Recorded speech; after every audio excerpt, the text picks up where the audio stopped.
warahmatullahi ta'ala wabarakatuh. We are the group 4 for the report in understanding yourself. I am Masbuding Amadas Jr. I am Jericho Muhammad. I am Muhammad Idat Dixon.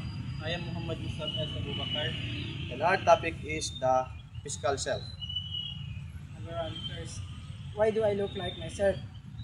However, you face the mirror and ask yourself, why do I look like me? Science explain that our parents are very much instrument in understanding why we look how we look. Para dito, sinasabi ni uh, Gregor Mendel, so bakit parang kamukha natin ang sarili natin? So, based sa study ni Gregor Mendel, kamukha natin ng sarili natin dahil din sa mamana natin sa mga magulang natin. Like mga genes na meron sila, katulad ng mga kulay, yung mga putis at saka yung tangkad natin, yun ay na ating namamana sa kanila, na kung anong meron sa ano nila, kumbaga combination nilang dalawa Ng DNA nila. ng DNA nila. Hindi naman as in yung parang same talaga, kahit magkakapatid kayo, hindi naman parang nagkamukha kayo, pero parang yung halo-halo, pero medyo magkakahawig pa rin kayo kahit paano. May pagkakaiba pa rin. Ganun. The colonization of our country by these white-skinned people is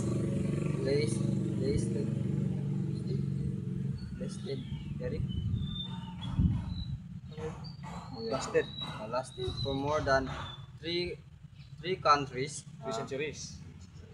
3 centuries. Sorry. So the Philippines was colonized by skin white foreigner for more than 300 years. During that time, Filipinos were made to believe that these colonizers were superior, more educated, and that their appearance was the standard of beauty.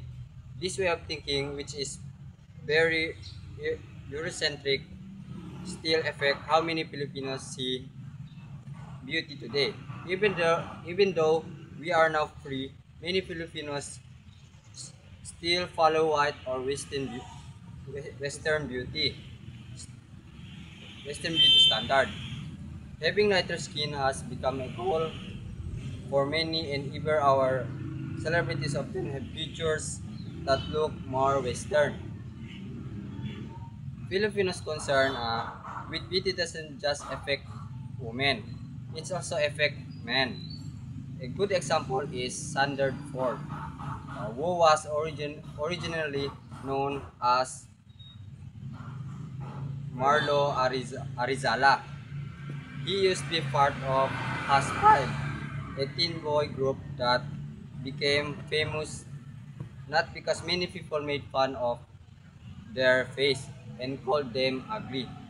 Because of the pressure to look better, Sanderford decided to change his physical appearance through surgery. Ever since he became known online, he faced bullying because based on society standard,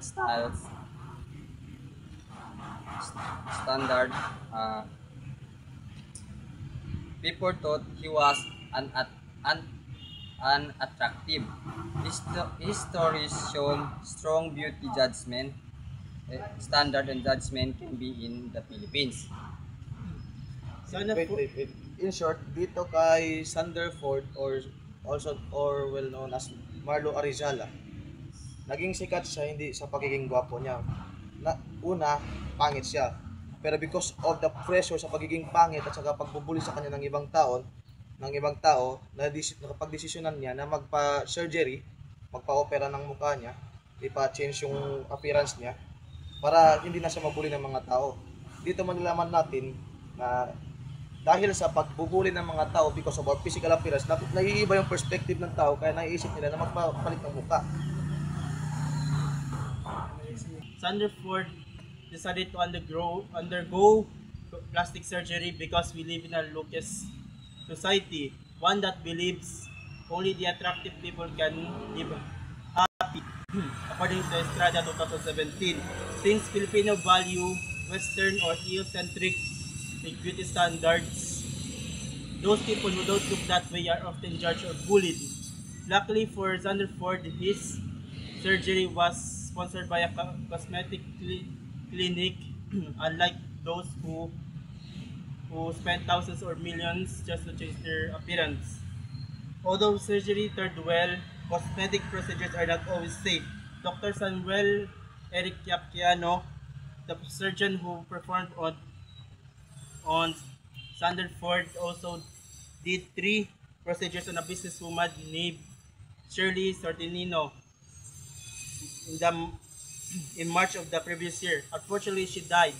According to Philippine Criminal Laboratory, she suffered from fat embolism which entered her bloodstreams and reached her lungs, which made it hard for her to breathe, according to Sala 2017.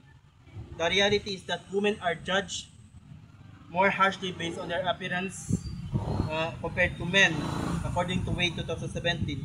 Society often values or disvalues women depending on how they look. Because of this pressure, many women undergo cosmetic surgeries even when they don't need them, just to feel more attractive or appear perfect.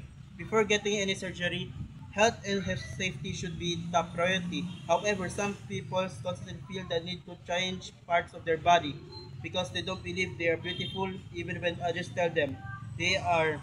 This mindset is common not only many millennials but also among people with body dysmorphic disorder or BDD, a condition where someone becomes overly concerned with perceived flaws in their appearance. That is all for my report. In short, may namatay dahil sa pag-surgery, di ba? Yes. Which Hindi, is, hindi palagi safe ang cosmetic surgery. kaya nga. May mga consequences. So, na.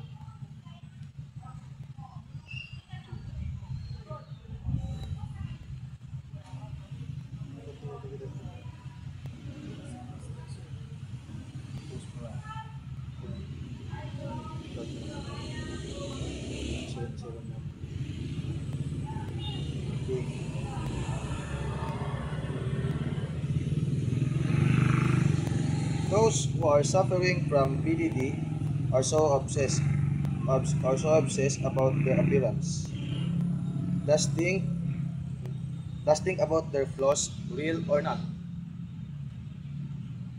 So dito it mentions that Dr. Yapchanko, who explains that many millennials pursue cosmetic surgery because they believe being more beautiful will help them succeed in life and their chosen careers. So para sa kanila, yung pagiging maganda o pogi, makaka-apekto yun sa career nila, sa pagpasok nila sa mga gusto nilang pasukin. So, and A Quest for Perfection, 2012, and Wilhelm on 2006, who describe how individuals suffering from body dysmorphic disorder, or in short, BDD, ang meaning non body dysmorphic disorder, becomes excessively anxious and dissatisfied with their looks, seeing even minor flaws as major problems. Additionally, Salan on 2007 is mentioned emphasizing how the desire of beauty and acceptance has influenced younger generations. Ipapansin natin ngayon, yung mga kabatang ngayon, yung parang nakapokus sila sa pag-improve ng mga appearance nila. Mga iba nagpapapayat, nagpapaputi. O, di ba? Tapos yung bumibili pa ng beauty products kahit mahal. Pinambibili ng beauty products imbis pagkain. Kasi gusto nila ma-improve yung physical appearance nila. And that's the end of our report. We hope that you understand our report.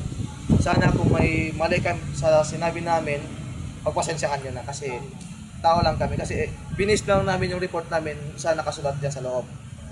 Tapos hindi rin namin masasabi na lahat ng nakasulat is na-explain namin ng mabuti. Kasi baka may hindi kami naintindihan tapos iba yung pagka-explain. So, sana maintindihan nyo. Okay, salamat po. Thank you.